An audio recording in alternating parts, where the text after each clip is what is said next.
शुभं करोति। आकाश खूप प्रेम करतो तुझ्यावर, मग एवढा असताना तू नाही का म्हणतेस त्याला? तुझ्या मनात कोणी दुसरं आहे का? चिमया, तुझं प्रेम आहे का कोणावर? कॉफी पिऊया? हा, मी म्हणत होते घरीच कॉफी करते, पण नाही, तिला इथेच येऊन कॉफी प्यायची होती म्हणून मी ऑल द वे इथे आलोय। आता कळलं मला इथली कॉफी का गोड लागते इतकी। समोर मार खाशील का? काय झालं? नाही, काही नाही, ती अशीच आहे। श्रीपत काका साहेब, तुमच्यासाठी आम्ही ही टूर खास कस्टमाइज करून देतो आणि तुम्हाला आम्ही उत्तमातली उत्तम सर्व्हिस देऊ, त्याच्याबद्दल तुम्ही खात्रीच बाळगा। म्हणजे श्रीपत काका, अरे किमया, तुम्ही टूरवर गेलाच नाही? मला एक महत्वाचं काम आहे ऑफिसला, मला जरा आता निघायला लागेल।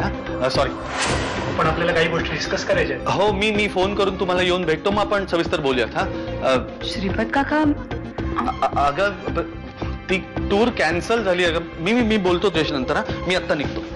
श्रीपत का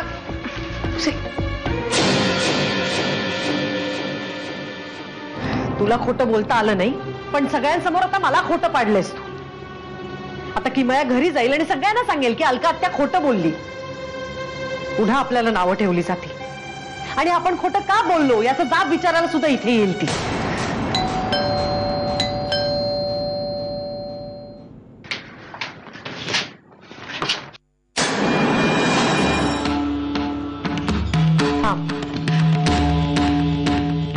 आम्ही मंगळागौरीला इथे असूनही घरी कार्यक्रमाला का आलो नाही याचा जाब विचारायला आली असशील, आम्हाला समजावायला आली असशील तर प्लीज परत जा।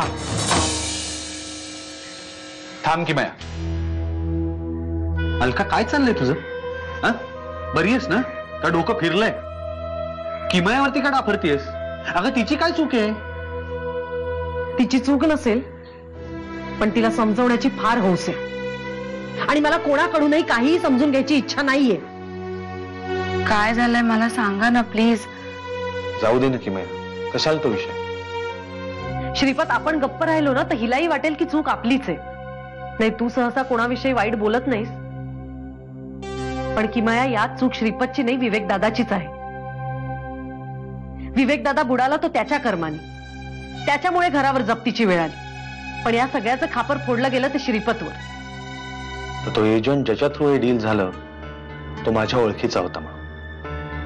तो एजंट तुमचा मित्र होता ना?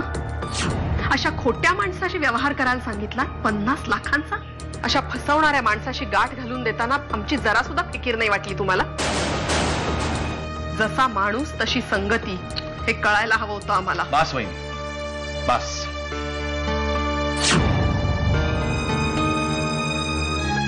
अण्णा, विवेक काका आणि वृषाली काकूचा काहीतरी गैरसमज झालाय हे कळतंय, पण का ते कळत नाही। पण अरुण काका आणि अनु काकूचं आत्याशी काय भांडण झालंय? मागे शेवटचं जेव्हा घरी आले होते तेव्हा विवेक भाऊजी आणि वृषालीच्या खोलीमध्ये तासभर गप्पा मारत बसले होते, पण नंतर मात्र खोलीतून बाहेर पडले आणि तरातरा निघून गेले। मी आणि यांनी त्यांना खूप हाका मारल्या, पण एक शब्दही न बोलता निघून गेले। फक्त यावरून तुझी खात्री पटली श्रीपत काकाने दलाली घेतली असेल म्हणून? नाही, इतक्या हलक्या मनाचा मी नाहीये। जप्तीच्या प्रकरणातून बाहेर आल्यावर जाब विचारायला मी त्या एजंटच्या ऑफिसमध्ये गेलो होतो, तिथे श्रीपत होता। तू एक काम कर, तुझ्यामुळे मला 2 पैसे मिळालेत, हे ठेव, तुझा हिस्सा। खुश? असं काही काम आलं ना परत तर माझ्याकडे घेऊन यायचं। मग तू काय केलंस? तू बोललायस काही त्यांना? भांडलास त्यांच्याशी? काय बोलणार, काय भांडणार? स्वतःच्या बहिणीचाच नवरा पैशांसाठी असले उपद्व्याप करतोय म्हटल्यावर काय बोलणार मी?